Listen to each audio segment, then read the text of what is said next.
북한 관영 매체가 김정은 위원장이 곧 러시아를 방문한다고 공식 발표했습니다. 러시아 언론들도 김 위원장과 푸틴 러시아 대통령의 회담 일정까지 구체적으로 보도했습니다. 블라디보스토크 곳곳에선 정상회담 준비가 한창입니다. 현지에 나가 있는 취재기자 연결해서 자세한 소식 들어보겠습니다. 한현희 기자. 네, 러시아 블라디보스토크 역 앞입니다. 자, 한 기자, 이 김정은 위원장 출발도 하기 전에 북한 관영 매체가 보도를 했는데 곧 러시아로 출발한다고 보면 되는 거죠? 네, 그렇습니다. 조금 전 말씀하신 것처럼 오늘 새벽 북한 언론이 김정은 위원장이 곧 러시아를 방문할 예정이라고 보도했습니다. 푸틴 대통령이 중국의 1대1로 행사 참여를 위해서 25일에는 이곳을 떠나야 하는 만큼 일정을 고려해보면 김 위원장 적어도 24일, 그러니까 내일은 이곳에 도착해야 합니다. 지금까지 상황으로 봤을 땐 열차를 이용할 가능성이 큰데 북한의 철로 사정 등을 고려해봤을 때 열차로는 20시간 이상이 걸릴 수 있습니다. 이런 상황 등을 종합해보면 김 위원장 늦어도 오늘 오후에는 평양을 출발할 것으로 보입니다. 러시아 현지 언론도 김정은 위원장이 내일 도착할 것이라며 내일 새벽 열차가 북러 국경을 넘을 것으로 전망했습니다. 김정은 위원장이 열차로 이동한다면 이곳 블라디보스토크 역을 이용할 가능성이 큽니다.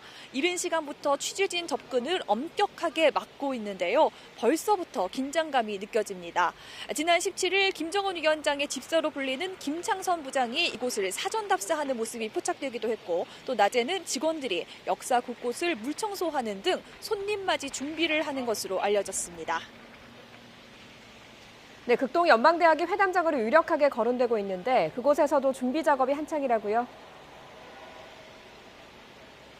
네, 그렇습니다. 말씀하신 것처럼 회담 장소로는 루스키 섬 안에 있는 극동 연방대학교가 유력하게 언급됩니다. 에이펙 정상회담 등 굵직한 행사를 많이 치르는 곳인데요.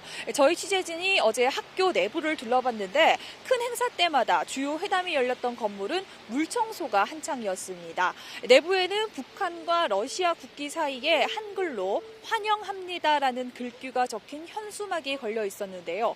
일을 하는 인부 또 경비원도 회담 사실을 부인하지는 않았습니다. 회담장으로는 유력한 건물 바로 앞에는 호텔 건물이 있는데 입구에 하얀 천막을 설치하고 있었습니다. 용도와 관련해서 말을 아꼈고 취재진의 접근을 극도로 경계하는 모습을 보였습니다. 하노이 정상회담 때도 숙소 앞 그리고 회담장 앞에 비슷한 모양의 하얀 천막이 설치됐었는데 차량에서 내리는 모습을 가리기 위한 천막으로 추정되고요.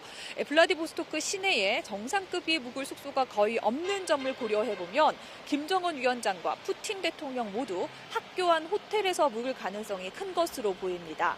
이곳 현지 언론은 김 위원장이 26일까지 머물며 지난 2002년 김정일 국방위원장이 방문했던 곳들을 찾을 예정이라고 보도하기도 했습니다.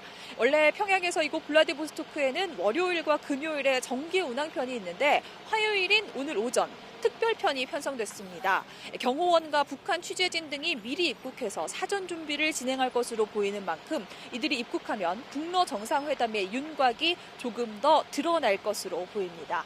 지금까지 러시아 블라디보스토크 역 앞에서 YTN 한현입니다.